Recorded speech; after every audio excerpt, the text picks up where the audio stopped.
Welcome to Compas on the Beat. And supposedly it's NFL Championship week. We got the Chiefs against the Ravens. We got the 49ers versus the Detroit Lions, but it doesn't feel like championship week just yet because you might have heard Jim Harbaugh going to the LA Chargers, Raheem Morris, the former DC of the Rams, leaving LA, going to the Atlanta Falcons. How about a Mexican American coaching an NFL team? Dave Canales, Dave Channels, I like to call him, going to the Panthers. So a lot of news when it comes to head coaches in the NFL, OCs, DC. So coaches are moving left and right, so we can't keep track of everything. But we're here to cover it all on Compas on the Beat. And after we give you our takeaways from Raheem Morris leaving to Jim Harbaugh coming to LA, we're going to discuss the NFL title game. So hold on tight here. Let's get to the coaching cycles first, and then we'll break down the games. But we appreciate everybody jumping on. But a quick introduction here. I am Gilberto Manzano. You can call me Gilbert or Gil. I cover the NFL for Sports Illustrated and also a co-host and co-founder of Compas on the Beat. But I'm not alone. That voice you hear, Victor Javier Corona, Victor, producer. How you doing? I'm doing good. Who would have thought we have this much news going on? But hey, we're here to not only break down championship weekend. You got, as you said, we have the 49ers and Lions, and we have the Chiefs and Ravens as well to break down. But there's a lot of news concerning all these coaching landing spots, and there's two left. So I'll say you up there for your engagement question of the day, Gilbert. Yeah, before I ask the question there, don't be shy if you're watching live right now. Give us your comments in the live chat. Give us your takeaway. What do you feel about Jim Harbaugh going to the Chargers? What do you feel about Raheem Morris leaving the Rams to go not cover to go coach the Atlanta Falcons?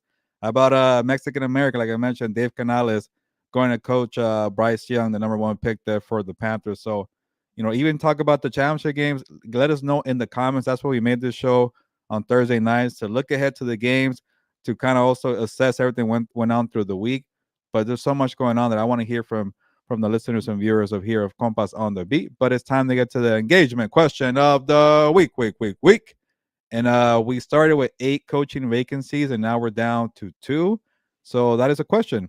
Who will coach the Seattle Seahawks and who will coach the Washington Commanders? All signs point to Ben Johnson being the head coach of the Washington Commanders.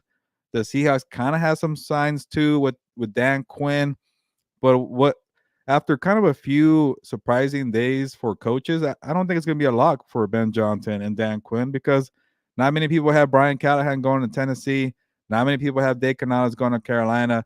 Not many people had Raheem Morris going to Atlanta. So it could be a few surprises. But let us know in the chat here. What do you think? But how about we start off with you, Victor? What do you think? Is it going to be an obvious Dan Quinn, Ben Johnson to kind of close it off? Yeah, so from what I've been hearing is the fact, it kind of, it was kind of a head scratcher, kind of listening to some people and some of the stuff that they were putting out there, and it sounds like both of these coaching positions won't get filled till after the Super Bowl, which was kind Hmm. of weird. So that kind of tells you is it somebody who's on the Ravens or is it somebody who's on the Ah. Lions? So just something to kind of think about, Gilbert. Yeah, Ben Johnson, obviously with the Lions, and you got Mike McDonald with the Ravens there. And, a lot of good coaches are going to be left out because we're down to 2 jobs. And like I mentioned, no Mike McDonald, no Ben Johnson, no Bobby Slowick, no Bill Belichick, no Mike Brable being hired. So that's I listed like 5 or 6 names. So, someone's going to be left off like musical chairs here. But, it's very intriguing to kind of, to start off the conversation here for the coaching cycle. Like, I got worried for the defensive coaches because obviously you go for the trendy offensive play caller, Dave Canales and Brian Callahan. That benefited them for sure. And then you start to worry about the big names. Okay, well, it has to be Mike Brable and Bill Belichick to go next, and even Dan Quinn because he has connections with Seattle. So I'm like, what about Raheem Morris? What about Aaron Glenn? What about Mike McDonald? So I'm like, okay, what's gonna happen with these guys? And then I forgot about one more thing that will benefit the defensive coaches. The new trend now in the NFL is if you have a strong personality, you're a good leader, you know how to kind of be a cook in 3 different places, but also not doing too much. And also, if you don't know what you know, then let somebody else take care of it for you. And we see that with Dan Campbell. Dan Campbell started that trend. He was never a coordinator. we don't really consider him a defensive guy or an offensive guy. Yeah, he played tight end, but this guy's kind of a CEO. He leads every operation. Who benefited from that? Look at Gerard Mayo with the Patriots. They love his leadership, his qualities to kind of, you know, be obviously he has defensive background, but to kind of be a little bit of everywhere, learn from Bill Belichick, he got a job. Antonio Pierce, same thing. Strong personality, good leader, and everybody liked them. So that kind of benefited. And look what happened to Raheem Morris. Same kind of persona there. So is that a trend there that you feel like kind of picked up some steam, Victor? Yeah, and I've been talking about it. We, when we have our regular show on Compas on the Beat, and I've been saying I think that's kind of the trend that you're starting to see, and as you pointed out, it's all led by Dan Campbell. We've seen, kind of that resurgence where you're starting to see, we said leaders of people. You're starting to see that from, these organizations. They want someone who can take over the coaching staff and let others, kind of be a delegate, to be able to delegate, the position, whether, have you seen it with Dan Campbell? Hey, Aaron Glenn, you're my defensive coordinator. You're in charge of the whole defense. Hey, Ben Johnson, you're in charge of the offense. If and then I'm here to motivate you guys and make sure that this ship is being run, right. And I think there is a lot to that too. You also see Brad Holmes. You have a GM who's able to get him the players that he needs. Everybody criticized them for their first round picks, but look, right now they're one game away from the Super Bowl, Gilbert. And so when something like this happens, we see the NFL as a copycat league. But as you stated, you, people are not going to go away from that hot shot offensive coordinator, and we're Yeah. seeing it with a lot of these young guys as well. Yeah, and to kind of give you my maybe some my 2 cents on the Seahawks and the Commanders, and then we'll get to the Rams and the Chargers. Mike, I see your comment there. That's a good one, but I'll give you my thoughts in a bit about that one. But yeah, don't be shy with the comments. We'll get to them in a bit. But with the Commanders, you want to go Ben Johnson. I get it. Offensive background, play caller, and you have the number 2 pick in the draft. And you're probably going to take Drake May or Caleb Williams or whichever quarterback falls there. So you kind of want somebody to help them develop. We saw kind of the disaster that occurred in Carolina with Frank Wright and Bryce Young. I keep trying to call him Byron Young, but Bryce Young. That's why Dave Canales, came up. And I don't know who was number 1, number 2 between Canales and Johnson, but you needed to get somebody like that to help out Bryce Young. So that could probably occur for Ben Johnson with the Commanders. I'm okay with that. Now with the Seahawks, I don't know if I feel good about them going with Dan Quinn. You're kind of just doing the same thing, trying to recreate history. And when you keep getting your butt whooped by the Rams and the 49ers, why not either try to outsmart them with an offensive kind of guru, or how about you beat their offenses with a defensive mastermind? I think it should be Mike McDonald. We've seen what he's done to Kyle Shanahan and those schemes there, even to McVay for a bit. And they're kind of similar anyways, McVay and Shanahan. So that'll be my kind of 2 cents there. But we'll see what occurs. And before we get to Jim Harbaugh and the Chargers, let's get to Mike here and his very intriguing suggestion here. How about Bill Belichick as the Rams defensive coordinator? It's a little far fetched for me, and I don't think Bill Belichick will be a defensive coordinator.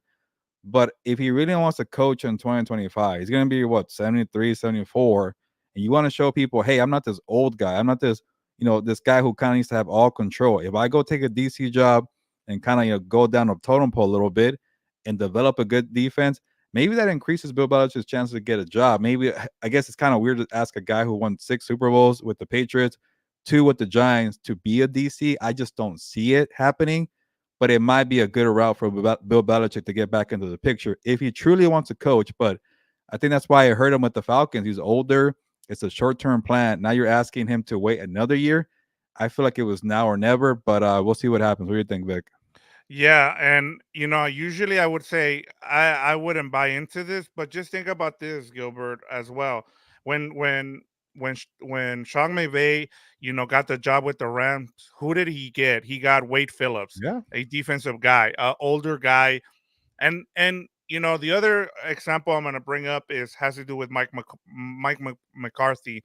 When Mike McCarthy got fired by the Packers, a lot of people said he was an old guy, who he was a guy who was running an old offense, and that he kind of needed to be more innovative. He needed to get with the times.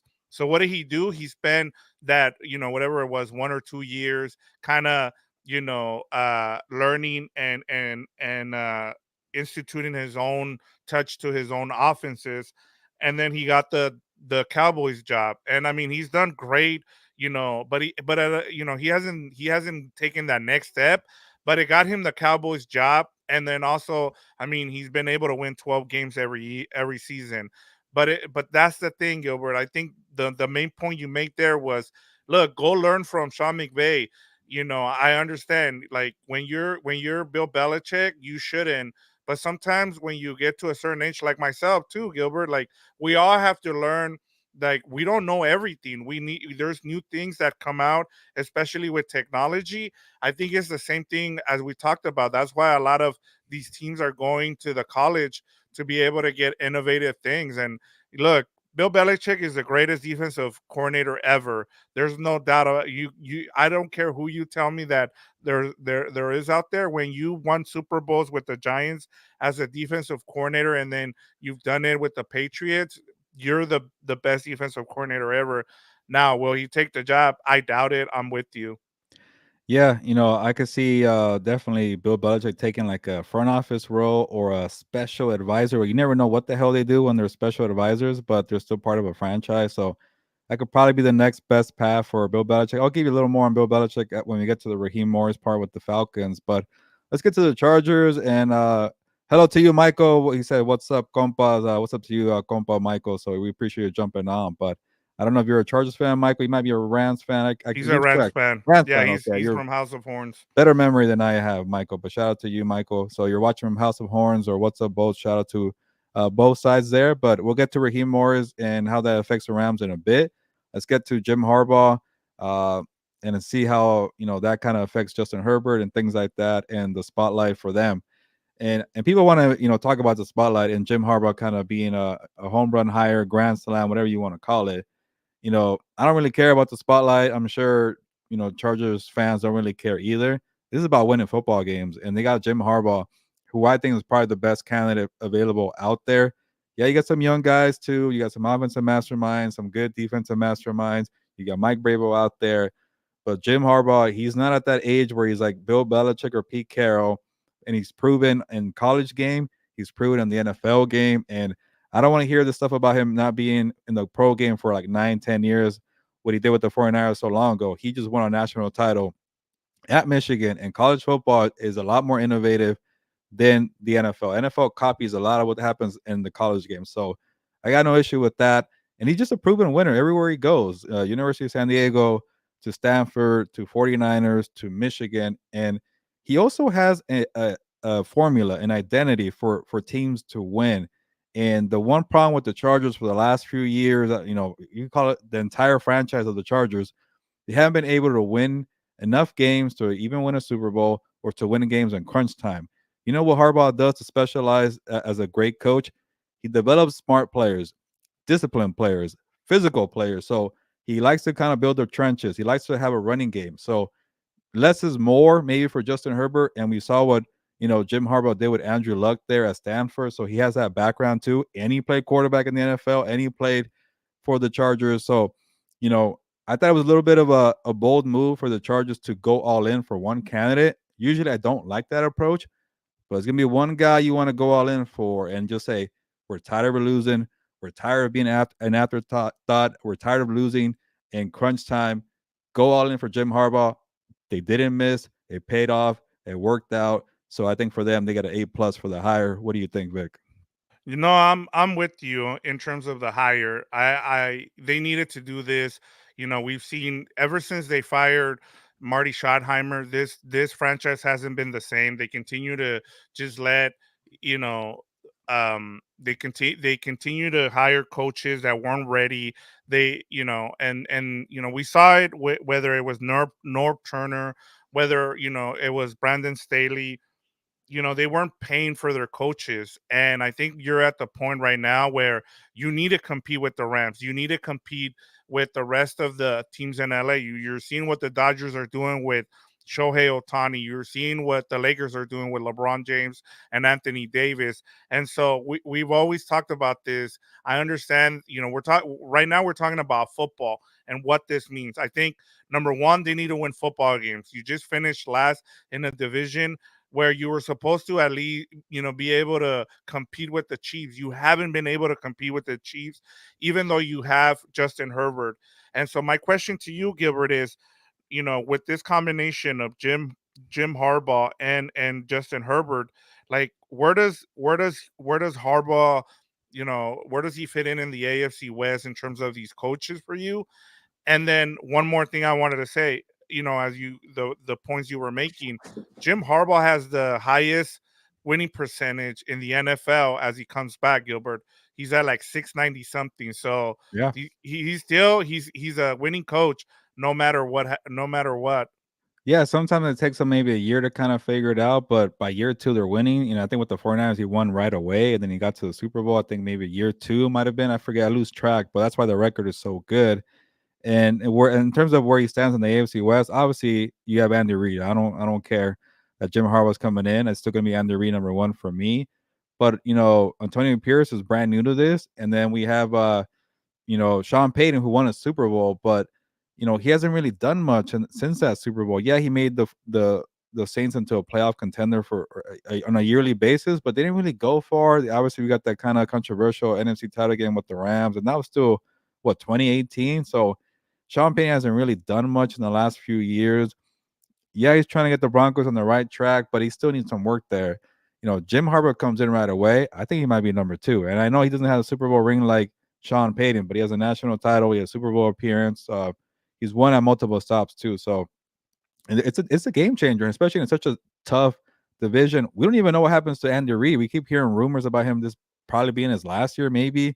I got to see it to believe it. But what if Travis Kelsey also retires and it's kind of changing of the guard there? I'm not trying to let's say this. I'm not gonna get too excited for the Chargers because we've been down this road before. They're always talented. They never come through. But you finally did something to change that narrative. It kind of feels like with the Cowboys. They always have a stacked roster. They never win because they don't change quarterback. They don't change coach. They keep just doing the same thing over and over again. At least the Chargers are trying something different. So I'm not going to say they're going to win right away. But when you got a guy with a proven track record, you give yourself better odds to go to the playoffs on a yearly basis. So I think he's a great coach. But I think somebody said in the live yesterday that commented like, "Hey, give Jim Harbaugh a year or two because it might take a whole roster makeover." And yeah, he could probably win right away, like the Packers and the Rams did, because they both had quarterbacks, Jordan Love and Matthew Stafford. They have Justin Herbert. That's a big piece of it. But that defense needs a lot of work. You have also a lot of cap space problems too. You might bring in Jesse Minter as a DC, who I like, but you also got to work on the offensive line. You got to work on the running game. So it's a whole lot of work. But like John Harbaugh said about his little brother, he is the best football builder in the sport. So maybe it might take a year, and it might even take two. But I'm pretty sure when this all said and done, it's going to be the right move here for the Chargers, Vic. Yeah, and the one thing to kind of keep in mind too, Gilbert, is I know a lot of people talk about the cap space, but we've seen teams be able to, get under it and make, we just saw it with the Rams. I mean, as long as you still have, I mean, they still have stars on this team, with Justin Herbert. Like the, one of the examples I made is don't be surprised if the Chargers, make that become what the Rams were last season, where they make that jump during the off season when nobody sees it. Yeah. Look, if you're able to draft well, kind of like what we saw with the Rams, and then you already have those stars in place, like like a Derwin James. It just depends on what they do, whether they keep Khalil Mack. But you also saw the Rams shed a bunch of payroll. They got rid of 70 million in dead money. They got rid of some guys that Jalen Ramsey, and then they got under the salary cap. They drafted well. I think the Chargers are in that spot where you can go. And I've told you this, Gilbert. There's always one team in the NFL that goes from last place to first place, and the Chargers are one of those candidates because they have a really good coach now, and they have a quarterback who's a top five, that can be a top five quarterback. With the right coaching. Last year he fell off because the coaching wasn't there. So just something to kind of keep in mind, Gilbert. Yeah, it's gonna be tricky when we have to make our predictions for 2024, and they're gonna be a trendy pick probably because of Jim Harbaugh, or maybe they go under the radar like you said. But for me, I'm gonna be a little more cautious. I got to see it to believe it. I got to see free agency. I got to see the draft, and I just saw Jordan Schultz of Bleacher report that he has pretty much final say of the roster, and that's gonna be interesting too. And maybe it's a good thing because he was just in the college ranks for the well, not just for the last 10 years. He was there, so maybe he has a better eye for scouting, but sometimes that could be a dangerous game. I'm just trying to look at it from both sides. I'm not trying to be negative, but sometimes when you give it power to one person, it could be, it could harm the franchise. But I think if you're gonna give that power to one person, a guy who's a proven track record at multiple stops and not just college, also college and pro game. I think he's a guy you want to bet on, and also for a franchise that hasn't been winning a lot. I get the risk here, and I also love Jim Harbaugh's business leverage, man, going to the Falcons, and then also flirting with the Michigan about going back. It's brilliant tactics for a businessman, no hard feelings, and it all worked out in his favor. He won the power kind of structure there, so we'll see what happens. And Delbert Salgado says still to be determined on Chargers GM and any prospects you can guess at. Yeah, still a lot to kind of see what happens, even the an offensive coordinator, things like that. So, but that was the biggest piece of the puzzle, maybe number two because Justin Herbert is a big part of it. But you got Herbert and Harbaugh, and that kind of rhymes, Herbert and Harbaugh. So those are two big things you kind of have for a foundation moving forward, and we'll see how the rest shapes out. But not to be too negative right now, but I want to see a little bit of everything, and we'll see what happens here.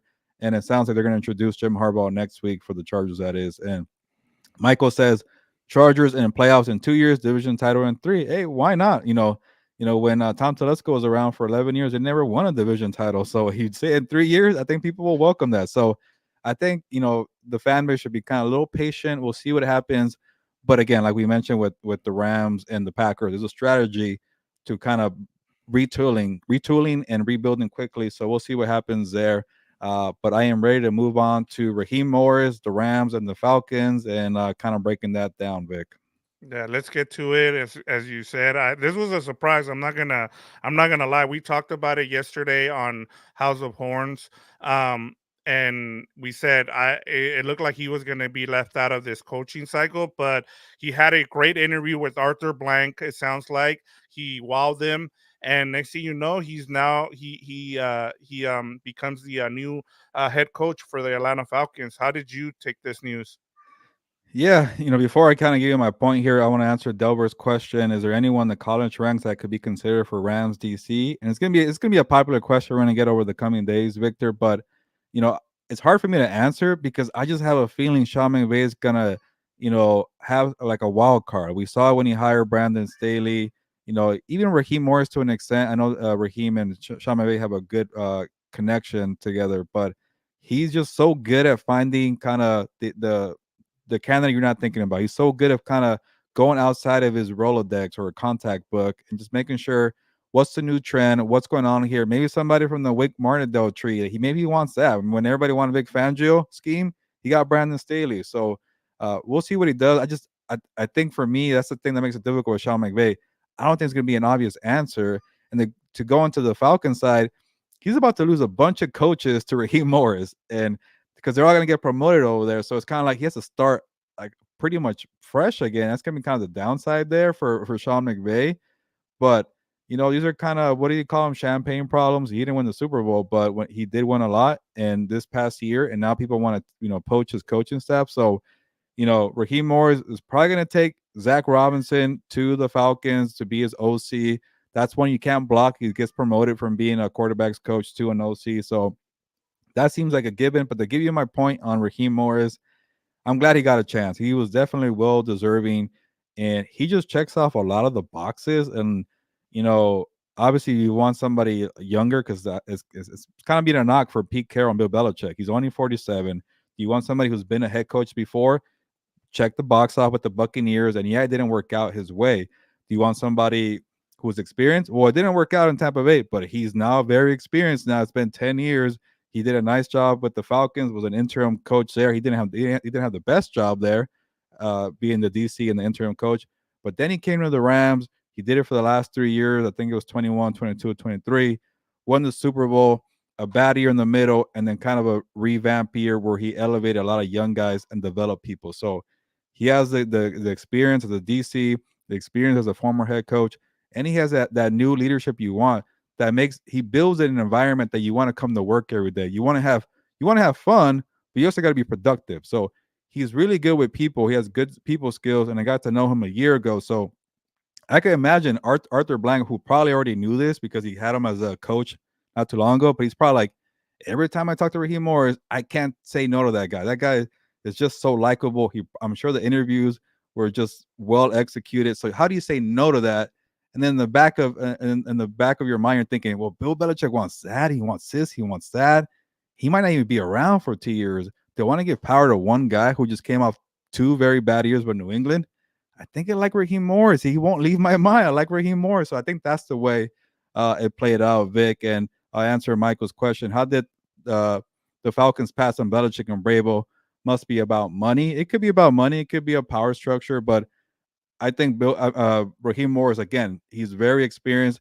He doesn't have the credentials or the big name as those guys. Maybe Raheem Morris has a little more than Mike Brable. It's tough to say, but Raheem Morris won that Super Bowl with the Rams. So I think just having that Campbell kind of style, I think at the end of the day benefited him. He might have been number two. He might have been number three. He probably doesn't care. Yeah, and I wouldn't. I mean, and then the other thing that makes him great too, Gilbert, is just the way players or former players are talking about him. They're out there, whether it's Aaron Donald, Jalen Ramsey. You saw Ernest Jones tweet today. Just players, vouching for him, and it just shows you not just him. Like we talked about it during our show yesterday with Les Need. Before he started his presser, his end of the season presser, he did a 3-minute thing where he was talking about Raheem Morris and how much he deserves to get a job. So when you have, and we've seen, I mean, look, just I'm gonna just give you a list real quick of the all the people that have all the coaches that have been hired uh because of Sean McVay or have worked with him. You have Matt LaFleur, Zach Taylor, Brandon Staley, Kevin O'Connell, now Raheem Morris as head coaches, plus coordinators such as Shane Waldron, Wes Willis, Ejiro Evero, Yeah. Joe Barry, and Matt Daniels, Gilbert. So, I mean, it just tells you that he is really good at picking assistants as well. So, and we'll see who comes in. I wanted to make sure that I circle back to this, Gilbert, from All Good Things, who usually checks in with us at House of Horns. And he said Belichick's offensive playbook is from the 1920s, so he can probably learn a thing or two from McVay. So, Yeah. yeah, that's something to kind of keep in mind, too, as we talked about. That's the thing that I think that's part to Michael's question about why they going with younger guys. I think because they're starting to see the trend that you also have to be innovative. I think in one of the things that we talked about this season, Gilbert, was how much better the defensive coordinators have gotten. Like when there was that explosion for the offenses and the offensive coordinators, in 2017, led by Sean McVay. I think a lot of those guys have caught up now, and that's why you want like those your Mike McDonald's, your Raheem Morris, and then you also want leaders of people, kind of like what we've seen with Dan Campbell, Antonio Pierce, and so on. And so that's the trend now, Gilbert. Yeah, I think Raheem Morris has an extensive, resume. He checks a lot of boxes, a lot of qualifications. So yeah, obviously he hasn't been a head coach in the last 10 years, but he's been a good DC. He's very likable. He knows how to build a winning culture.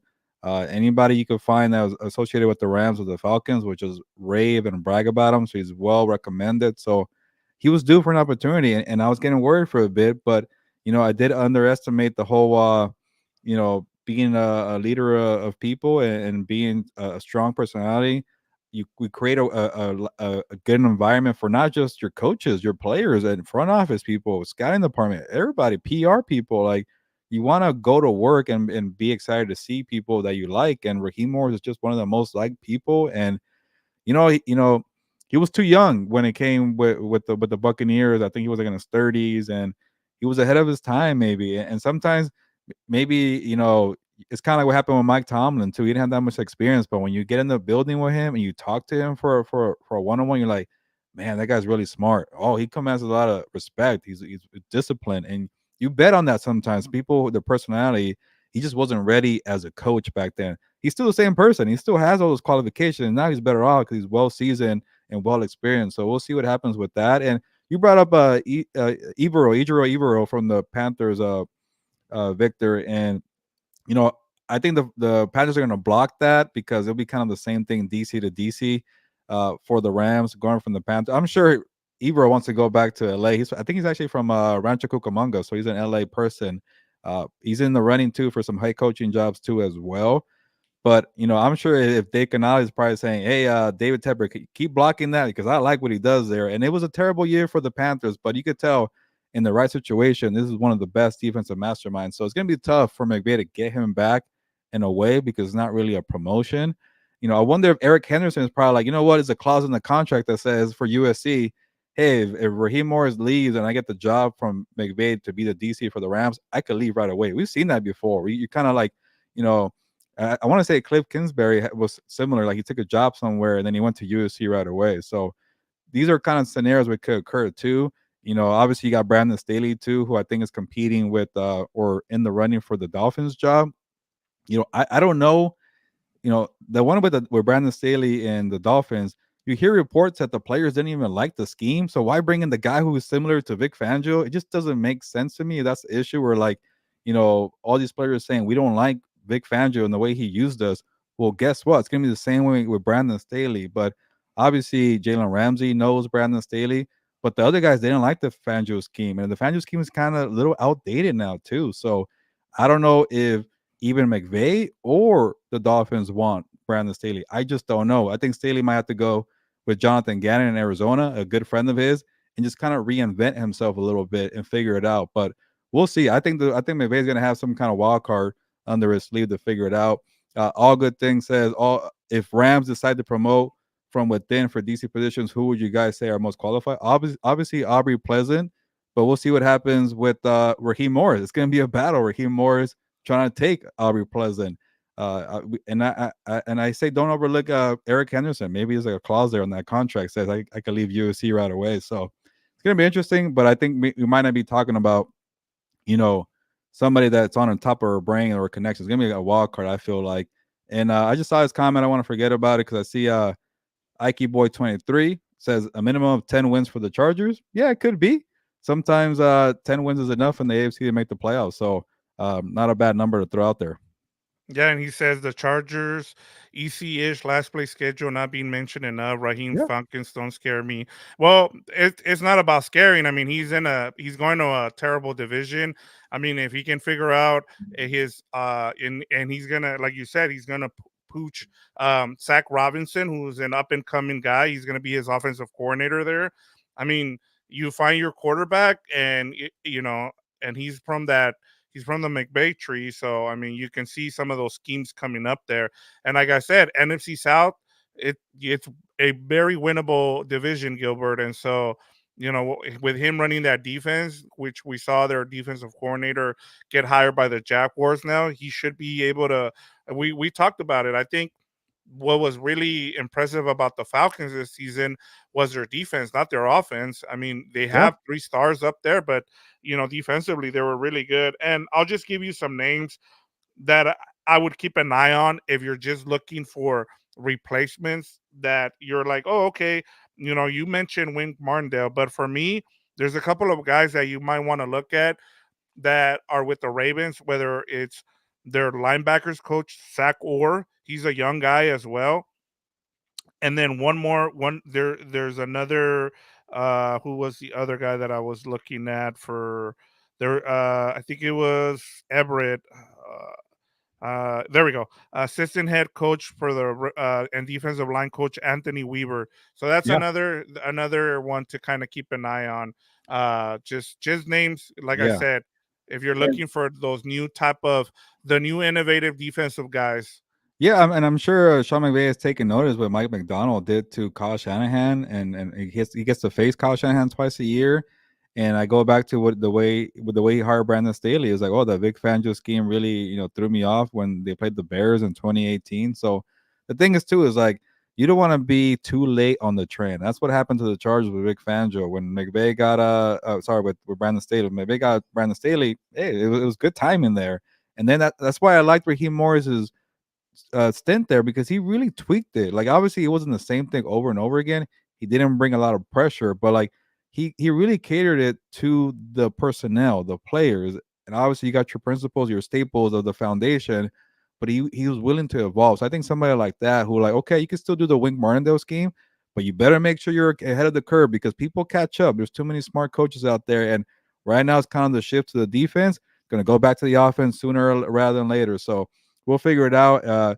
Obviously, we could think about the connections. We could think about, the Martindale scheme and building off of that. But you never know with Sean McVay. That's why I kind of like, I'll take my time and see how it develops and see how the pool when the interviews start, and then I'll kind of maybe give you a better pick here. But still wide open. We'll see what happens, and then I'm sure Sean McVay is just waiting to see what happens with Zach Robinson, what happens with Aubrey Pleasant, what happens to the rest of his staff because he has competition now. But let's kind of pick it up. We'll move on to a couple more items here, and then we'll get to the playoff games here. But I got to show some love to Dave Canales, a Mexican American out of Southern California. And, reading his story, my colleague Connor Orr really broke it down how, this guy was waiting for a phone call when he got fired. Like he coached high school football, he coached community college, and he like, he tried getting an opportunity with USC with Pete Carroll, and then Pete Carroll leaves, and he's like, "What do I do with my life here?" And he gets a phone call from Pete Carroll saying, "Come to Seattle. I like what you did for me as an intern." And he worked his way up for 10 years. Like is nothing given to Dave Canales. And yeah, we only know his name for his first year with the Tampa Bay Buccaneers, but he had to work his way up in Seattle. Became quarterbacks coach. And well, first of all, he saw development of Russell Wilson. That's kind of another thing on his resume. And then he got to be the quarterbacks coach with Geno Smith. And he really did wonders for his career. We saw what happened to Geno Smith this year. He kind of regressed a little bit. So I think Dave Canales deserves a lot of credit. And then, oh, look at Baker Mayfield. All of a sudden, back to being a quality starting quarterback in Tampa Bay. Mike Evans having kind of a career resurgence season. Everybody's producing. Rashad White in the running game. The offensive line was okay, but not the best. But he did a wonderful job as an OC there for 1 year, and that was a big time hire from Todd Bowles. Again, Todd Bowles went away from his network, and it paid off there. So things like that always pay off. I feel like when you kind of get away from your contact book, but yeah, it's pretty cool. It reminds me of Tom Flores. I wasn't, born when Tom Flores was the head coach of the Raiders. Being Mexican American, I just hear the story, so it's pretty cool. And we'll see what happens with Dave Canales. Obviously, we got other Latino coaches, that have been part of the game. Ron Rivera being another one, but add more to the list. And I love it for Bryce Young because of what I laid out. Geno Smith needed a second chance or a third chance, fourth chance, whatever. Baker Mayfield needed more opportunities, and people are giving up on Bryce Young. And the other part of it too, like all these quarterbacks are not the biggest guys; they're a little shorter. They don't have the strongest arm, but they produce in the scheme. He makes life easier for these quarterbacks. So, I don't care that he was maybe number two to Ben Johnson, and David Tepper said, "We can't get this guy. Let's go route number two." And it might be the best route for Bryce Young. So I like it from that standpoint, Vic, because it should be all about Bryce Young. So I'm okay with them going offensive minded here. Yeah, and Delbert Sagado says Canales, wow, congratulations, shocked the world. And honestly, like his story is so good, but he's also put in the work as you mentioned. I mean, he's been able to, now there's different examples and this was a really good hire by David Tepper. I haven't said a lot of positive things when Yeah. it comes to David Tepper, but this is a really smart. Oh, there we go. Canales Yeah. is Awesome. went to my high school, Carson High School. So he's a South Bay guy. I think that's what it is, South Bay. Um, yeah, so I mean, and as you pointed out there, I mean, he's done great with smaller quarterbacks. Guess what they have? They have a smaller quarterback in Bryce Young. So this is a perfect marriage.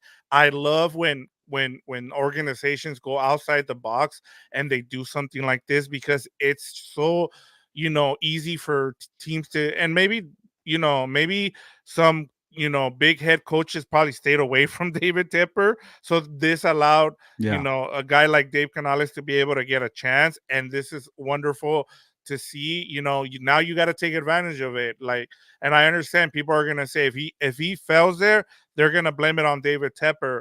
But we've seen, hey, like any Mexican American story, we're always gonna say, hey, we're gonna, le vamos a echar ganas, and we're gonna do our best. And so that's I think an awesome thing from Dave Canales. Yeah, and I am very critical of the Rooney Rule, but I think that's why you always take interviews because you just never know what happens. And obviously, you might feel like, I'm just like a Rooney Rule kind of interview. But when it didn't work out with Bill Belichick, who benefited? Raheem Morris. When maybe it didn't work out for David Tepper going for Ben Johnson because he kind of runs a crappy organization over there. People said, let's stay away. Who benefited? Dave Canales. So sometimes that's the way to go. So you know, bet on yourself, and I think even Dave Canales betted on himself last year because we all thought Todd Bowles was going to be in the hot seat. He had a terrible year, last year, and then I got the cat over here being all riled up, but I'm trying to make sure he's okay. But if I go silent, you know why. And I think he's really excited for. I'll bring him over here in a bit to get Dave Canales a shot in the NFL. But I think when he went to Todd Bowles and he could have been on the hot seat, and you don't have Tom Brady, you got Baker Mayfield, and he's like, honestly, we're gonna be cheap here in Tampa Bay, and he said, I don't care. I'll make it work. And he did. So I think that was pretty cool to see. And then if he gets Evero to stay, you got the defense and you got the offense pretty checked out, Vic. Yeah, and then I saw that he's also bringing along some, veteran coaches with him. So that's also good to see. Sorry. And so that everything is there. I just love the fact that he's getting this opportunity, and now he gets to put his own stamp on it. And so, that he'll be someone that I'll keep my eye on, just because I want to see him succeed.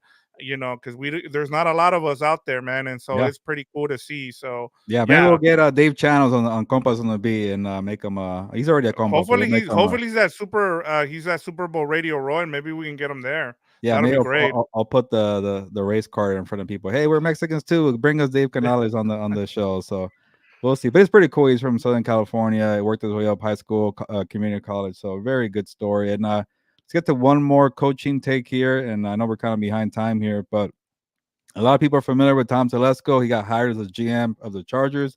A little bit of a surprise, but the more I think about it, the more I like it. I don't know how you feel, Victor. You keep more tabs on the Raiders, but I'm not saying it's a home run kind of thing, but it's a good blend of inexperience, but somebody you really like as a coach, and Antonio Pierce, but he needs experience, and you bring in a guy like Tom Telesco. He has 11 years as a GM for the Chargers, worked under Bill Polian and Indy, got to work with Peyton Manning, got to work with Philip Rivers, got to work with Justin Herbert, and yeah, maybe this GM job, he parlayed the Justin Herbert pick into another GM job right away. I get that, but you know, sometimes when you're in a different operation, we don't even know if Tom Telesco was told by Dean Spanos, "Hey, you can't spend too much. Just make sure the salary cap and the cap space is good. That's your baby. That's your number one priority." And maybe that could be the thing there. I don't know because he didn't make a lot of trades. He was too conservative for me. And then when it finally got to a lot of pressure, and maybe the tables turned and said, "Actually, Tom, go try whatever you can because we're tired of losing." So I don't know from that standpoint. That was his problem because he did leave the Chargers in kind of cap hell. A little ironic right there, but he's done a good job for 10 years. Now the first round picks are good. After that, it gets kind of a little shaky, and that's where I have a lot of concerns for the Raiders. But again, a different operation. Maybe he doesn't have to deal with the Spanos family. Maybe he gets some help with Champ Kelly, and maybe they have a good blend there. And maybe for Tom, I don't know if he felt like, hey, I got to take a job now. You never know when it'll come again. But he might have really hit it off with Pierce. He might have really hit it off with Mark Davis and Champ Kelly and said, you know what? I've learned from my mistakes. Let's see what happens. So you're gonna have a good salary cap. He's gonna build a disciplined environment. A one with good leaders that come in and out. So things like that. Obviously he's not the best GM. From his time with the Chargers, but I don't hate the move. I like it actually. Yeah. So one of the things, when we were kind of talking as the compas did about a possible hire here for Tom Telesco, everything I knew about Tom Telesco was from Fernando and Dan and yourself, having covered the team. And so, kind of doing some research, even like you look at some of the draft picks and you're like, wow, like, yeah, like he hits on first round picks like Derwin James, Justin Herbert, even the offensive lineman. He's done well with those.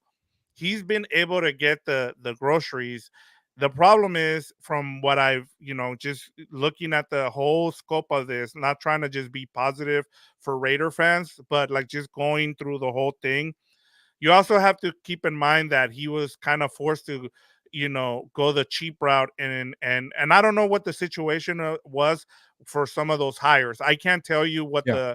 what the purpose was. The other thing was the guy who was in charge of the salary cap was John Spanos. Now you can tell me whether that's right or wrong. I'll tell you this, from what I've heard so far, is that Tom Delaney is going to continue to be the salary cap guy for the Raiders. So he has nothing to do with that.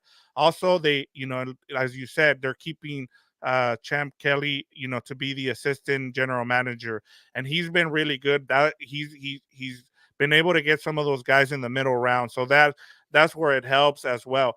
I think what they wanted here, and if you kind of go back, you know, with the Raiders since Mark took over, you had McKenzie first time GM, you had Mike Mayock first time GM, and then you had Siegler first time GM. I think I understood why Mm. he went with Tom Telesco. You have a guy here who's been in the league for 29 years. He was part of those Colts teams with Bill Polian, I think, and he's really good at evaluating talent. Now that talent doesn't always it doesn't stay healthy, and so that's been part of the problem. Now, if he's able to hit with his draft picks, then it helps him here because it looks like all they're asking him to do is just make the picks, and they're gonna take care of the rest. He's got a good team around him, and Yeah. I just love. Yeah, go ahead. Sorry. No, all I wanted to say was like, yeah, as long as I think honestly with the Chargers, I'm not saying I could confirm this. I think he had a lot of power. I think he had a final say, and yeah, you have John Spanos and Dean there, but I think those picks were all his. I think he had a big part to do with the salary cap too. But I just don't know what he was told in terms of how you should operate, what you should prioritize. But if he goes with the Raiders and really leans on Champ Kelly, maybe really leans on Antonio Pierce, and kind of has more of a okay group effort, and instead of okay, I think I know the best here. I think that's where it really works out. But if it's kind of more like, you know what, I know what I'm doing here. Don't worry, get out my way. It won't work. I feel like. Yeah, and and in terms of peers, I mean, I just love the fact that they gave him a shot. You saw everything and how the culture changed. I haven't seen that in a long time. And the last time, and you see interim guys not get the coaching job because owners don't want to get stuck with the interim guy because they're like, I don't want to I don't want people to, see that I made the wrong choice when I fire this guy. And here comes a guy that I didn't really pick, and I'm having to give him the job. And I give Mark Davis credit for at least admitting the fact that hey, this guy is really good. He's changed our culture and he's made it about the Raider way. And I think that's the thing that fans have been asking for over 20 years now, Gilbert. Yeah, and going off of Michael's commentary, then we could move to the games. Is like, yeah, maybe he has a little bit of reputation for this past year about being too cool and doing the cigars and all that. But I think for me, it's more of like, okay, let's kind of move on from the Josh McDaniels days where it was too tense and too uptight, and let's just make sure that we're good here. But I think we know Pierce as a player from the Giants. Like this guy is a physical player, demands respect, discipline, like I mentioned. But I think it's gonna be now that he has a full year, it might be a little, less of okay, let's all have fun and smoke cigars and things like that. So but I like that kind of competitive also side that he has. Like even joking with Tom Telesco, like, yeah, I told him about 63-21 games, so things like that. So I think that's maybe maybe unfair, but I get it. Sometimes when you're too buddy buddy with players, and that's why I don't like sometimes when Mark Davis listens too much to the players. But that's why he kind of has a blend. Okay, let me get Telesco. I didn't get your input. You want Pierce? I got the input there. It should be a collective group, and we'll see how it plays. I'm not saying they're gonna win right away or even win at all, but I like the thinking. So nothing wrong with that. Yeah, I'm with you there, and we'll see what happens. I mean, it could have just been one of those things where, he was kind of forced to hire him here, and if it doesn't work out, he can move on again. I mean, he's got, I know people keep saying that he's kind of cheap, but that Allegiant, that Vegas money now, man, he's making good money now, and so he's been able to go and hire people. So it'll be interesting, and they have a second place schedule. That's going to be tough. and so and then that division is just going to keep getting harder with those three other coaches, and Yeah. so there's no guarantees that things are going to turn around right away for the Raiders, but at least now they have a new direction. And as you said, you don't have that cloud hovering over you, with Josh McDaniel. So Yeah. it looks like at least they're gonna start having fun, and that's what Raider fans want. They want to be able to have fun and be able to do things the way they have been used to for since the inception of the franchise. Yep. All right, let's get to some games finally. I know we took 15 minutes here. There was a lot to get to, so I'm glad for those who were waiting for us to break down the game. We appreciate the patience, but let's get to it, and we could start with the first one of the day. I think it's Chiefs. So yeah, Chiefs at Ravens too. So I think I saw Ravens -4, and I'm actually surprised it's not like 7 because the Ravens have been just so dominant. But I get it because of the Patrick Mahomes effect and Travis Kelsey, and they looked good last week. That was I'll pat myself again in the back. I got that one right with the Chiefs there, and but you know they were good offensively. They were so defensively. That was surprising to see. Like the way they did it, that actually caught me off guard. Like when I saw the Chiefs defense getting carved up by Josh Allen and James Cook and the Bills rushing attack. I'm like, what kind of defense is this? And I'm like, they're about to allow 30 points for the first time all year, and it didn't get to that point. They actually adjusted, but the offense stepped up. When they were kind of going through those low moments, Mahomes was not punting the ball. They were not going to punt with him on the field. They were scoring touchdowns. They kind of almost blew with the Mecole Hardman, got getting too cute there for the fumble there, but they were running the football with Pacheco. Even MVS was making plays. You got even Clyde Edwards-Helaire making plays in the backfield. Travis Kelsey turned back the clock too. So that was all good to see. But it's still not good enough, I feel like, for the Baltimore Ravens. The Ravens, had their rusty first half from the long layoff against the Houston Texans. And then the second half, everything that we knew about the Ravens came out. They just crushed people. The last time they were in a close game was that Rams game, and that's like the only team that actually hung with them pretty close. They went into overtime. So it's been a long time for this team. They've been winning games. They crushed the 49ers, they crushed the Dolphins. Anybody in their way, I guess you got that one, week 18 game with the Steelers. That doesn't count because none of their starters played, but they're good offensively, they're good defensively. You know, Lamar Jackson having to deal with that Chiefs defense. I think it was a one bad game for the Chiefs defense, but if you can't stop the run, nobody does it better than the Baltimore Ravens. Lamar Jackson and even Gus Edwards, Justice Hill, Davin Cook. They're not the best running backs, but that scheme, offensive line with Lamar Jackson, they had 229 rushing yards against the Houston Texans. So to me, it just feels like a different level. And I think the NFL world's going to find out because everybody loves Patrick Mahomes. I love Patrick Mahomes. But I think when they meet Baltimore in Baltimore, it's going to be like, oh, crap. That's why that team is just rolling through everybody. Yeah, I'll start off by saying this. I think when you have Patrick Mahomes, you have a shot in any game, and that. I'll start off with that. The problem is, Gilbert, is that we've seen the best team from the beginning of the season to now. The Ravens have been that. Every challenge, every opponent that we said, well, now they're going up against the Lions, they blow them out. Well, now they're going up against the Seahawks, they blow them out. Like as you said, the only team that stayed with them was the Rams, and that's because Matthew Stafford had a great game in the rain, mind you, and they were running the ball with Kyron Williams. I think if you're able to run the ball with Pacheco and you're able to get Patrick Mahomes to have a all MVP game, he's really good as an underdog. We've seen that now, Gilbert, that whenever Patrick Mahomes is an underdog, the Chiefs usually win. And as we said, the problem is that it's you were able to take advantage of things because against the Bills because their linebackers and their secondary was hurt. Like the Baltimore Ravens have an answer for all your players. Oh, you have Travis Kelsey. Well, here's Patrick Queen. Here's Kyle Hamilton.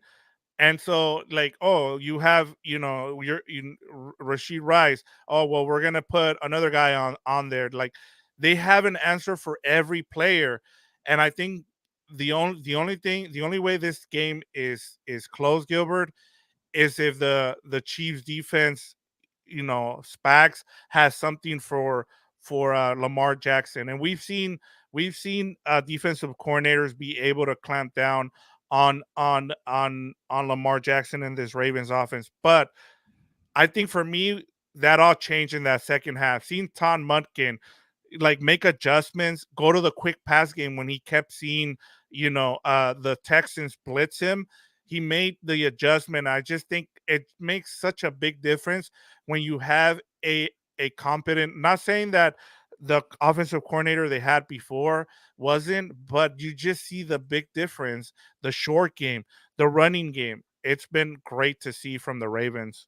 Yeah, and then going off the question here from All Good Things, I don't know what the over under is on yards, but I'll say this, with Lamar Jackson, he's gonna have a trouble dealing with those cornerbacks. L'Jarius Sneed and Trent McDuffie are probably the best cornerback combination in the league. You still got Justin Reed, but I love the way the way Tom Munkin uses the run pass options, RPOs, and those are still kind of trendy, maybe not as much, but when you have Lamar Jackson, they're beneficial because it keeps you guessing. You don't know what's going on. Like when I saw that Texans game, when Lamar went for it was a 4th and 1. He went to the left side, 14 yards. They try to run the similar play to the right side. So the entire Texans defense bit on a Lamar Jackson run, but he just threw the ball down the field to Isaiah Likely. So things like that keep you on your toes. So maybe the cornerbacks will have some issues, but if they're locked in and they're going to be all pros like they were this year and Pro Bowlers, I think where they adjust is the tight ends. If Mark Andrews plays and you got also Isaiah Likely, you maybe kind of do some 2 tight end sets. I think Mark Andrews could be heavily involved. I could definitely see. I don't know what the number is on yards, but I could definitely see a touchdown. So you play that shorter game. You confuse the cornerbacks, and you also they have a good linebacker in Nick Bolton. So, when you use all your playmakers, you don't have to just go down the field. Obviously you have the running attack to kind of be balanced. So I think they just have a little bit of everything. Yeah, they're not all pros at all positions besides, Lamar Jackson, but he has enough weapons. They know how to utilize Lamar Jackson's skill set. I love what Tom Munkin is doing. So I could definitely see him, having a good day against that defense. Like I want to give the defense the benefit of the doubt. That was a terrible performance for the Chiefs last week, but before that, they were just like when you look at all the numbers, it goes Ravens 1 defensively and then Chiefs number 2. They're not that far behind in all the numbers. So they also have a very good defense. So it could definitely fluster Lamar Jackson, but I like the way they use them. So then the other part of it too is like, it could go both ways. Mike McDonald and his scheme never faced Patrick Mahomes in the regular season. And same thing, with the other where Patrick Mahomes has never faced Mike McDonald before, and we saw what he did to C.J. Stroud. Obviously, that's a rookie; it's not an MVP like Patrick Mahomes. And I do worry about Mike McDonald, dealing with Patrick Mahomes because he doesn't need to have something perfect.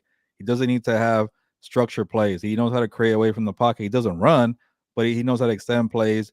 Make things on the fly. You try to pressure him, he's still gonna throw a dart to somebody. So if everybody does their assignments, then it should be okay. But that's easier said than done. So I think that kind of part of the unit, I get concerned for Mike McDonald, but I should give the guy the benefit of the doubt. He's been, having some great game plans when you have Kyle Hamilton and Rokon Smith, Justin M. I'm gonna call him Justin M, the interior defensive lineman there. So sometimes their pressure doesn't get home in terms of sack, but they do a good job of flushing you away from the pocket. But the problem is Mahomes is pretty good at that. So I can't wait to see those matchups there. But I'm taking the Ravens here, and I'm taking the cover -4, Vic.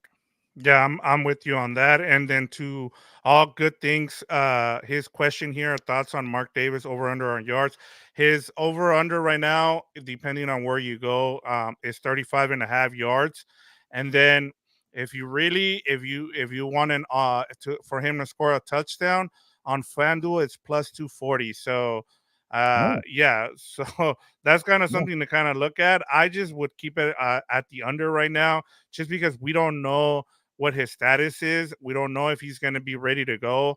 And so I would play it safe and take the under here, just because we've seen with Lamar Jackson, and we'll get to one of his props later on during our betting segment. But I would go under here, Gilbert. I just wouldn't. It definitely be a place because I think L'Jarius Sneed and Trent McDuffie are going to shut down the wide receivers. So what do you go to? I think the tight ends. That's why I kind of. But I do worry about him not playing the last 2 months. That could be an issue. Maybe just keep Isaiah Likely, who's really good too. Why even play 2 tight ends? So I could definitely be an issue there. But something tells me that Say Flowers and OBJ and Bateman are gonna have a long day with those cornerbacks. But the Ravens are good to adjust, so we'll see what happens on that one. But yeah, let's move on to the NFC title game. Here we go. Lions at 49ers, Gilbert. And, this is, I think before the playoffs started, I think everybody would have picked this game for the 49ers. But now things have changed. And so I'll let you kind of start from there.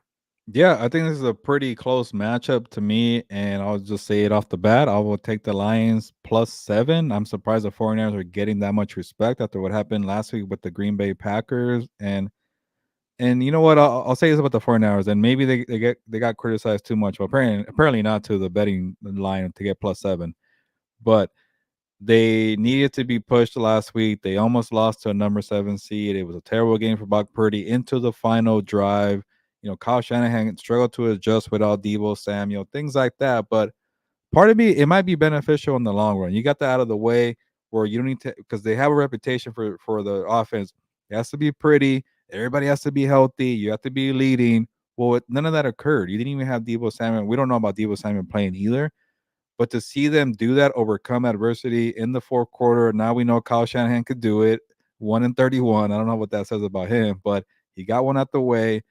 That's a confidence builder. I feel like when the game is, maybe not going your way, and it could happen again because I think the Detroit Lions are a very good team. They've shown me a lot since I had issues about them with their defense. Maybe they'll get burned a couple of times, but down the field, but they know how to create pressure. They have not just pressure from the defensive front with Leo McNeil and Aiden Hutchinson. They know how to bring the blitz with Brian Branch, Malafonwu, Kirby Joseph, CJ Garner Johnson. They got a bunch of safeties. They don't have outside corners, but they can mix and match. And Aaron Glenn is so good at that. So Brock Purdy's gonna have a lot of pressure. I feel like it's not gonna be an easy game.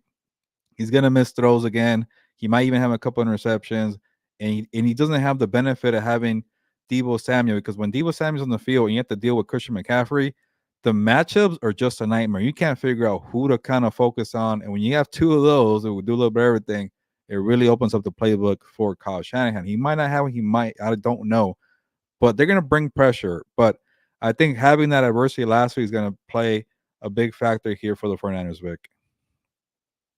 Yeah, and I keep thinking about, what happened last week between the 49ers and the Packers, but I have to say I've been really impressed about what the Lions have been doing, against the Rams and then against the Buccaneers, and especially Jared Goff.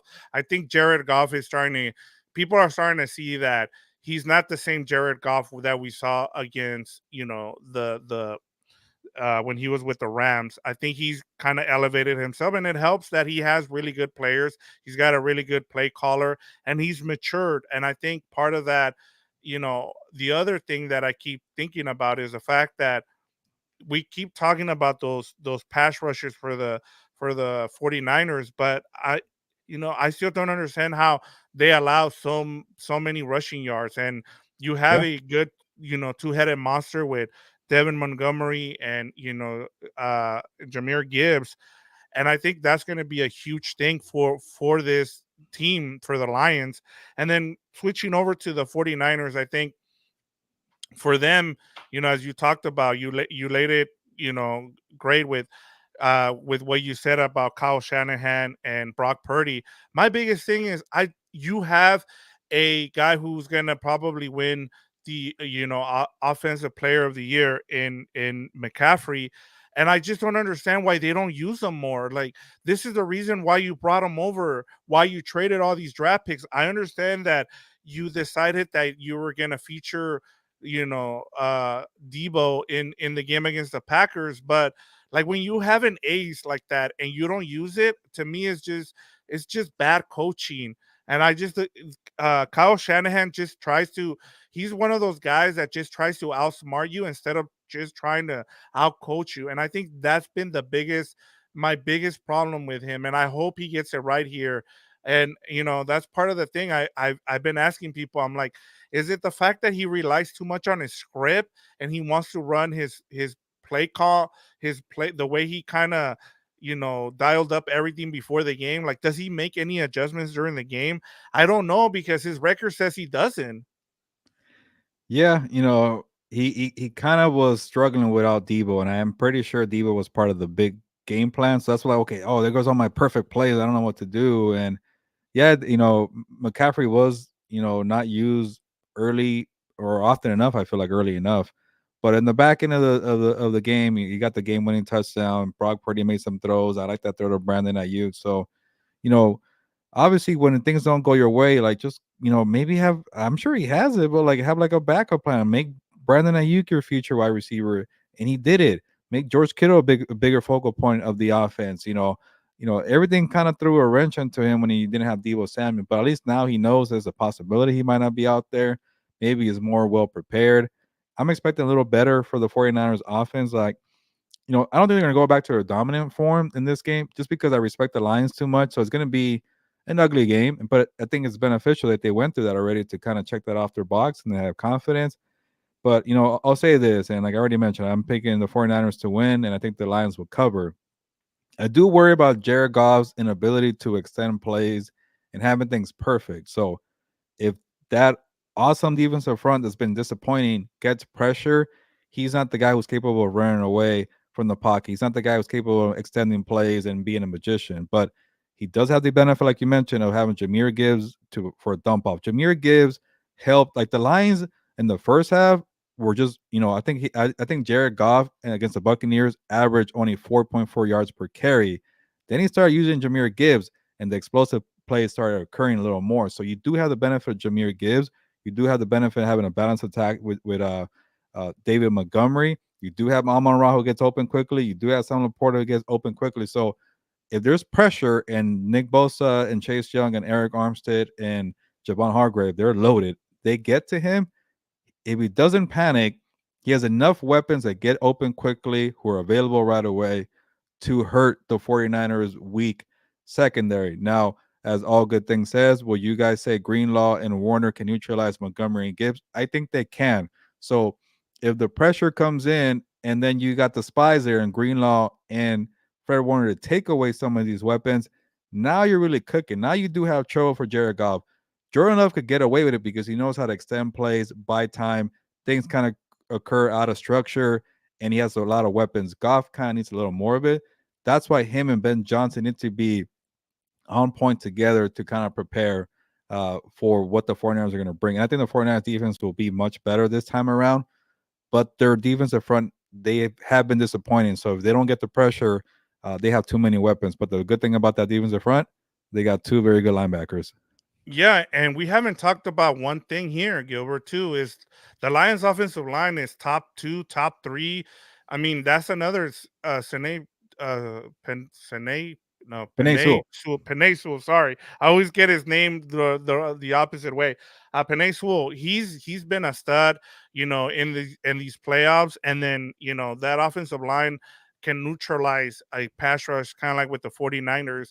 But to me, honestly, it comes down to the rushing attacks for both teams. I think if you're able to run the ball, we've talked about it on House of Horns and how with the Lions they don't allow a lot of rushing yards, and so I think getting McCaffrey out of the backfield is going to be a big thing for the Lions. And then you I kind of want to see them use McCaffrey, not kind of use two running backs in this game. Kind of use, especially if Debo is not available, use him in that role that you would usually use Debo in, and then bring in, either a Mitchell or a Mason here to run the ball, through the gaps there. So that'll be something that I kind of would want to see from the 49ers. And then, of course, with the Lions, you got to run the ball. We've seen in games where they've allowed 260 yards against the Cardinals. We've seen other teams run the ball on this 49ers defense. And so for me, that's where it comes. That'll be a couple of things where I'm going to look at to see where this game is won and lost. Yeah, before I get your official pick here and your spread pick, just to kind of give a little thoughts here to see if people think I'm a little delusional here or is it just right. I wrote recently at Sports Illustrated that I think the Lions have just as many good weapons as the 49ers. And the 49ers get they get the label of being having the best offense in the NFL because they have McCaffrey, Ayuk, Debo, Kittle, and they have Trent Williams. But even you want to include the offensive line, I think the Lions have just as many offensive weapons. I'm not saying they're all pros, But it might be to the point where I'd rather have Amon Ra than Debo because Debo can't stay healthy and he doesn't get involved as often. I like Amon Ra better than both of those wide receivers. Maybe I'll take George Kittle over Sam Laporta because of experience, but Sam Laporta is pretty damn good. Obviously, you take Christian McCaffrey over the two running backs, but two is better than one. Jameer Gibbs and David Montgomery, and you got guys who step up to extend, the offense. You got Josh Reynolds who keeps making plays, former Ram. You got Jameson Williams who could be, somebody to kind of add more to your playbook. He's not consistent, but you have the option. And then you mentioned Penei Sewell, Frank Ragnow, the center. Those were two all pros. You still got Taylor Decker. We'll see about Jonah Jackson playing, but that's a very good offensive line. So, hey, this game's going to be very close. It's not a walk in the park for the 49ers, but Vic, who are you taking? I told you, when we did our picks, I'm gonna stick with it this week. I changed it last week after I got some information, but I think the Lions pull off the upset here. I just have a feeling that they're playing really well. I know everybody keeps telling me, well, they're going on the road, and and to what you asked in terms of the question that you just asked, I think the difference here, Gilbert, is the offensive line. Like, the offensive line is way better. Yeah, like the 49ers have all those names that you mentioned, but I think the 49ers offensive line outside of Trent Williams isn't really good. And the Lions, you mentioned all those all pros, Tyler Decker and, and the other guys. This is where I think the Lions can stay with them. I think they have enough firepower, and it's kind of going to lead into what I want to when we do our bets, because I think there's going to be a lot of points scored in this game. There's not supposed to be rain in San Francisco, so it'll be nice and pristine. So I don't, and then that should take away the excuses from 49er fans about why if they end up losing, well, Brock Purdy couldn't grip the ball, or Brock Purdy got hurt. Like, let's stop with the excuses. It's Yeah. time. Like, it's time to get to the Super Bowl. If you don't make it this season, I think it pulls it. You have a reason to, kind of put Kyle Shanahan under the fire here. Yeah, and shout out to Jesse for the comment here. Niners have the better team, but Lions have the bigger heart, I feel like. And I am taking the Niners, but I would not be surprised if the Lions win this game. You're taking the Lions, Victor. I think for me, like, last week I was confident in the Chiefs being the Bills. This week I'm confident in the Ravens being the Chiefs, but I am not confident in the 49ers being the Lions. It's just kind of like the home team with the better roster. But I think, heart and effort is a big part of it, like Jesse points out. Like, Aiden Hutchinson does not have as much help as Nick Bosa, but Aiden Hutchinson is probably having the better season. So things like that do matter. And when you have a high motor like that, we'll find that. And also, and there you go, all good things. Lions have this aura of a destiny team this year. And yeah, when you have the destiny kind of label behind you, you have momentum.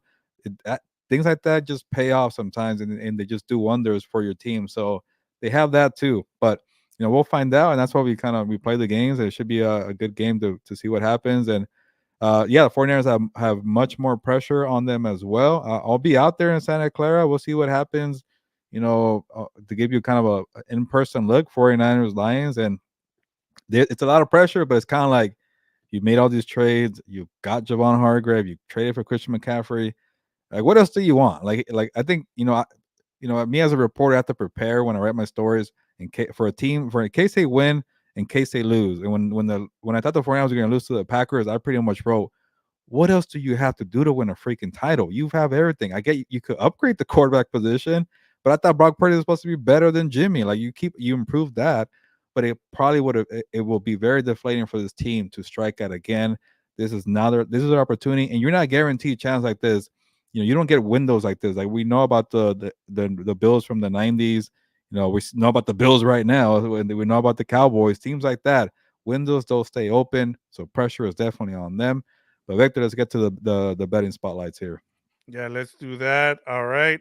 So last week we both did pretty bad. We did not have a good week. You got, let's see, you got through I got one let's right.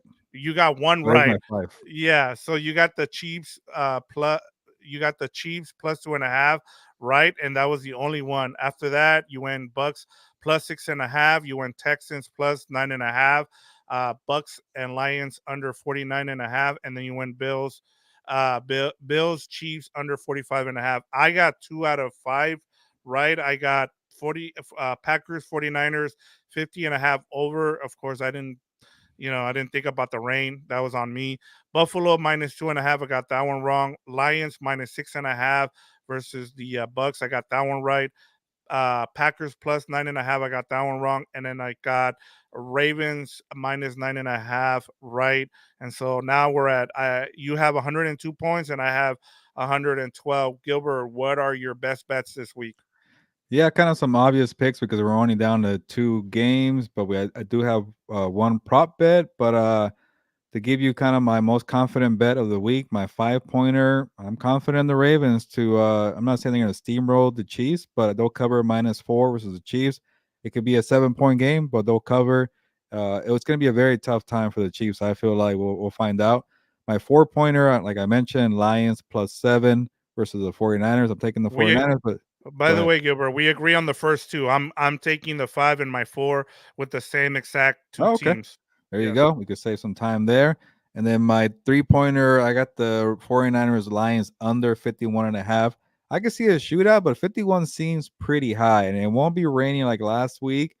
But I think I'm giving the defense some credit here, and then it is Brock Purdy and Jared Goff at the end of the day. So no shame on that. But I'll say I'll go under. I'm taking a chance, and then Chiefs Ravens. I'll go over 44.5. Yeah, they do have good defenses here, but you know what? I like Lamar Jackson and Patrick Mahomes. I'm a sucker for star quarterbacks. They tend to deliver. Give them the over, and then Lamar Jackson for my prop bet 66.5 rushing yards. Give me the over. I think Lamar Jackson's legs are going to be a big part of it to confuse the Chiefs defense. And Lamar got 100 yards rushing exactly a week ago. So those are my 5 best bets of the week.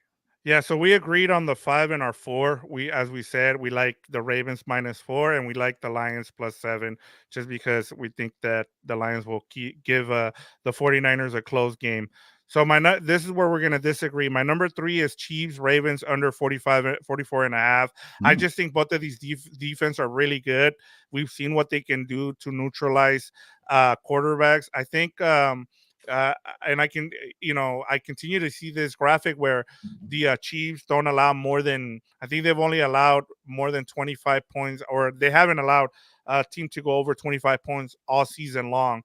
And so Just once they had 27 to the Packers, but never over 27 though. there you go. So there you go. I just think it's going to be a really close game, a really good defensive game, a really good defensive played game, and so that's why I'm taking the under in that game. And then my number 2, I'm going with 49ers Lions over 51.5. As I said, I just think that both of these offenses are really good. The defenses, I've seen some good things from the Lions, as you mentioned. They've been a bit more, they use their blitz a little bit more to get to the quarterback. And then with the 49ers, I just don't know what to expect from them. They have a great pass rush, but outside of Treverius Ward, their secondary leaves a lot to kind of be desired there. And so I'm gonna go. I think both of these offenses are gonna hum in this game. They're gonna be humming. So I think the 51.5, I'm gonna take the over there. And then my number 1 is Patrick Mahomes. I'm taking his 243.5 passing yards, the under. In his last 6 games in the playoffs, Gilbert, he has been in that under 240 yards. So it's nothing new for him. He's been held under 240 yards in 3 of his past 6 playoff games.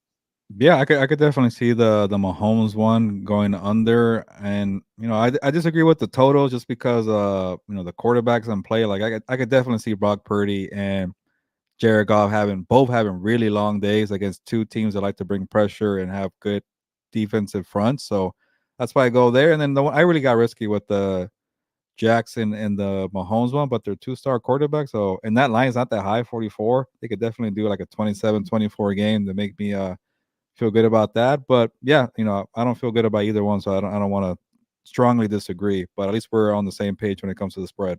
Yeah, and I mean that's something where we usually don't agree a lot, but for this one, I think we're both on the same page with, which might not bode well for betters. We'll see what Yeah. happens this weekend, but hey, we're closing in on the end of the season now, Gilbert, and we got NFL Championship Sunday, and then we get the Super Bowl in 2 weeks. So excited for Radio Row when we get there in Vegas, but to Delver Salgado's comment, he says, I think 49er fullback Kyle Juszczyk will have a big day. Now, is it because his wife will be making more of those cool jackets, or is it just because he's gonna have a big day on the field? I'm just kidding. No, it's been great. It's been a great story. It's good to see his wife blowing up. I Yeah. mean, And honestly, he's like, been a good husband to really promote that too.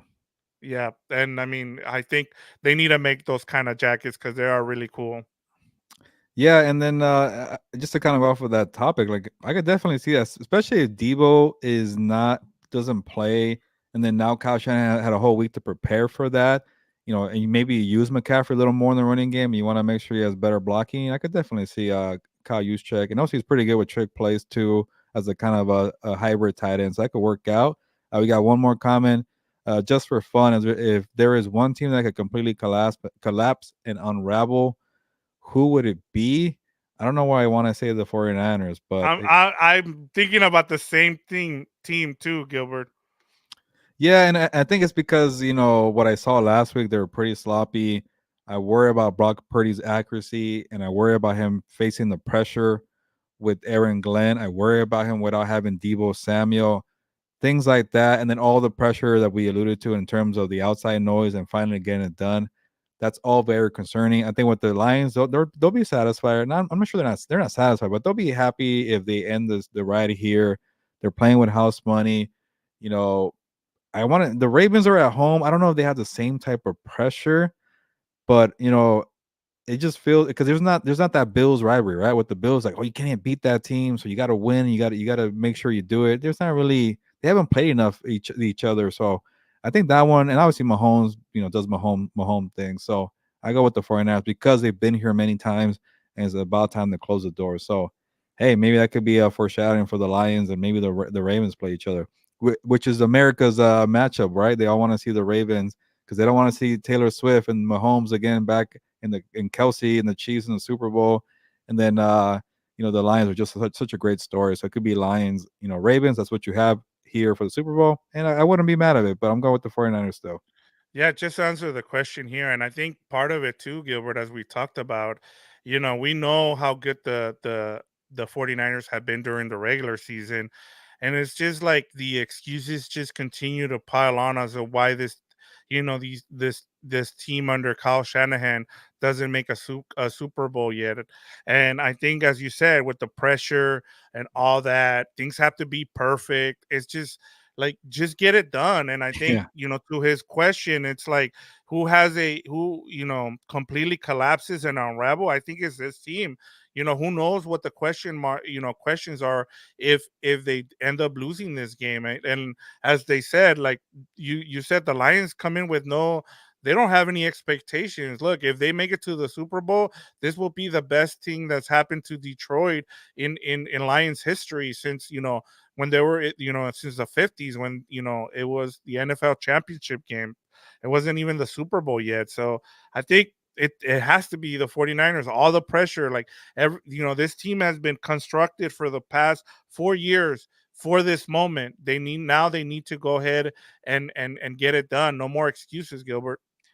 yeah. I'm gonna botch this, but I saw some kind of like some kind of thing where or this stat where pretty much every team in the NFL since maybe like 2000 has played at least in one championship game, and I say 30 out of 32. I can't remember the second team, but it's pretty much the Cowboys haven't got to a championship game. So the Lions that get here, and they've had terrible years after terrible years, and to have one really special year, hey, it'll be kind of cool to get to the Super Bowl. But it's been a pretty fun ride for the Lions. I'm not saying it's over. We'll find out what happens this year, but that's why I like the NFL. A lot of these teams, even though you've had some crappy years, it could be your year next year or the year after that, and that's why things change quickly. And that's why the 49ers need to kind of break through that wall because you don't get guaranteed for next year. You don't know what happens to this roster, the coaching staff, whatever. Get it done now because you never know what could occur. And there's some teams that are still waiting for the Super Bowls. They have one, but it's about to be 29 years. The last time they won it was 1995 Chargers 49ers. Yeah, and I mean, to that question, and that was a good question by all good things because think about it, Gilbert. Last year, like as you mentioned, you never know what's going to happen in these games, and so you have to get it done. Brock Purdy goes down in like the first series, and then that game is over. I mean, Yeah. we were at a bar watching it, and we were like, "Wow, well, what do we do now?" I guess we we just watch the rest of this game. But it's crazy how that happens, and so you just never know. I mean, and somebody said, I think it was Kevin Clark of now he's with ESPN, he's with the Ringer. He said this is going to be the greatest football game of all time, and I'm just like, thanks for the jinx, man. Like every time, like as you mentioned, every time we think it's going to be a great game, it hasn't been. So maybe we get a great game, we get two great games, and I think that's what I'm rooting for the most. Yeah, no, same here. I want to have a good championship weekend, and I know I made jokes last week about the divisional round, not necessarily being the best weekend in the NFL. I like two out of the four games, or even maybe I like actually all of them. I just like watching Mike McDonald's defense. I like watching Lamar Jackson. It was a blowout, and then I also really like watching the Lions against the Buccaneers. But you can't beat Chiefs, Bills. You can't beat Packers, 49ers. So I'm hoping for two more games. Nancy, thank you for joining us. She says, "Que onda, compas? We're doing well. Hopefully, you're doing well too. You're probably still excited about Jim Harbaugh, and I am hearing, sometime, probably a week from now. So." See if that occurs, and but definitely expect next week for the Jim Harbaugh introductory news conference. So hopefully the compas, me and Fernando get to be in Costa Mesa to cover the press conference, but I think it's gonna be a week. So hold on tight for the Jim Harbaugh press conference, and I can't wait to see what occurs for that day. But we got it covered here. We talked the championship week, we talked coaching cycle, and all good things wants a meltdown from Brock Purdy, and it could definitely happen. But I'll say this: I know that we got a lot of Rams fans here watching. If the 49ers do advance and they play either the Chiefs or the Ravens, well, they will if they win. Those are two very good defenses, and they could definitely confuse Brock Purdy. And that's the thing about Brock Purdy. I like the guy. I was really high on him, and then I saw the Browns game. I kind of gave him a pass because of what happened with Debo. And then I saw the Ravens game. I'm like, he's not really ready for that next kind of level of defense. He's only a second year guy. No knock on that. But the 49ers win this game at the face with, the Chiefs defense or the Ravens defense, 1 and 2 in the NFL.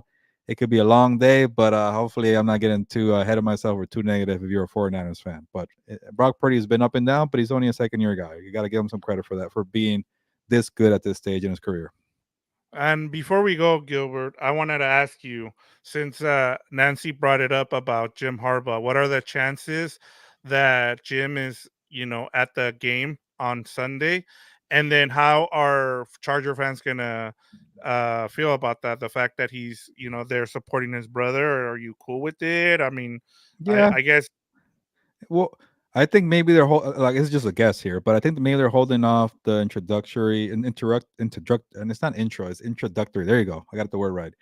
Press conference because yes, I'm sure he wants to support his brother, and that shouldn't be a knock. But don't worry about getting the job done because then he has to go probably to the Senior Bowl. I don't know if he wants to go to the Senior Bowl. He's already was part of the college game. I think he does enough research for Michigan. He might not doesn't have to go to the Senior Bowl in Alabama. So, but if he does go, you could be in Baltimore Sunday. You could do the scouting, Monday, Tuesday, Wednesday in Alabama, and at the same time, you give the Chargers time to figure out their GM, and then boom, either Thursday or Friday, you introduce Jim Harbaugh, and he's already been working for 3 or 4 days. So I think you could squeeze in a visit for your brother. So I think it's going to work out.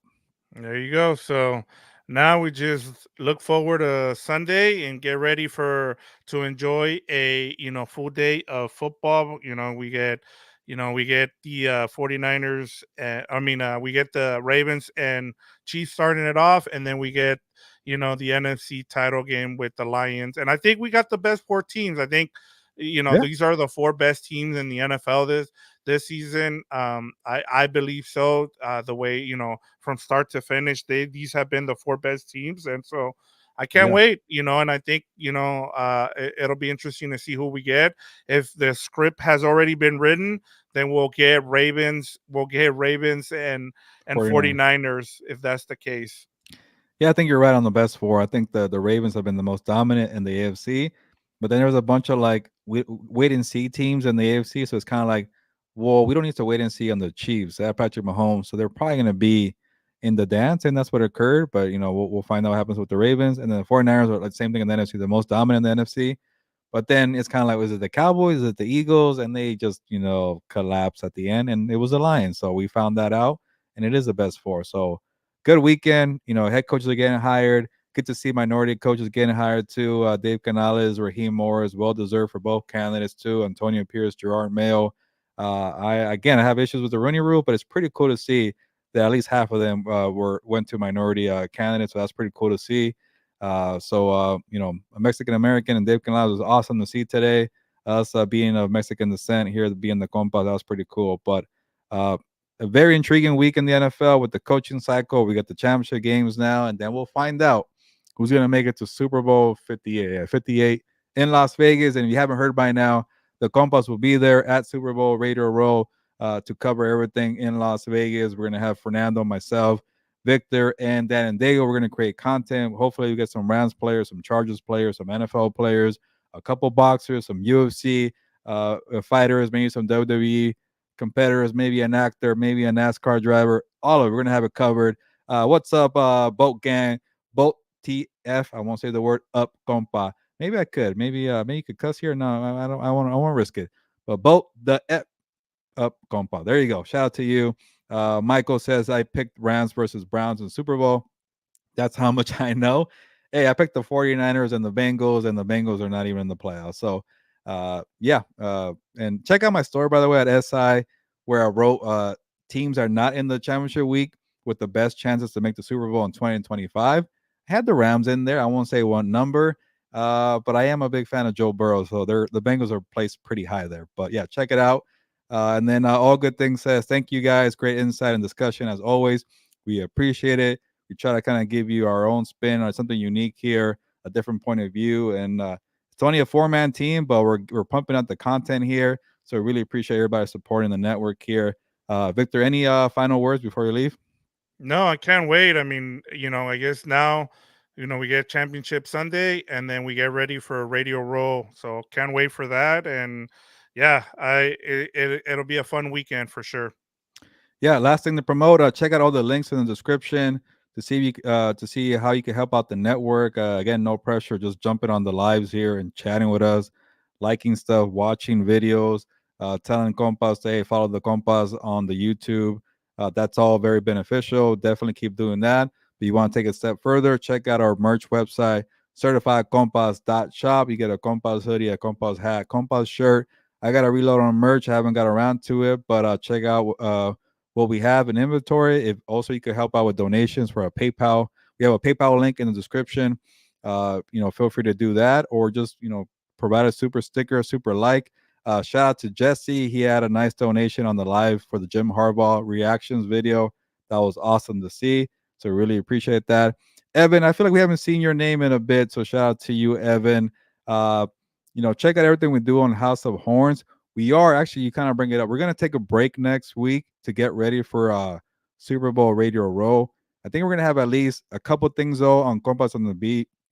Obviously, the Jim Harbaugh press conference. Me and Fernando will do something, and then maybe we got to figure out what we do for the four compas. We might have a show or not, but it'll be less next week to prepare for a Radio Row. But we're not gonna disappear for too long. So just check out the YouTube channel. We'll probably have something Thursday, and then probably something Monday. But we'll probably take off, Wednesday, Tuesday, Friday to prepare for Super Bowl Radio Row. But that's cool. People are asking when's the next show, so we're doing something right there. Michael, see you later, later, homie. There. But yeah, Victor, I think I already asked you, but is it time to go then? Yeah, it's time for us to get to championship weekend. Let's get to it. I can't wait for these two matchups. Like I said, These are the best 4 teams. I think we got the best ones. So now it's time to decide it on the field on Sunday. Well, there you go. On that note, let's get to championship week in the NFL. We'll be getting our bags ready for Las Vegas. We'll find out which teams will be there. But on that note, ya nos vamos, pues, vámonos.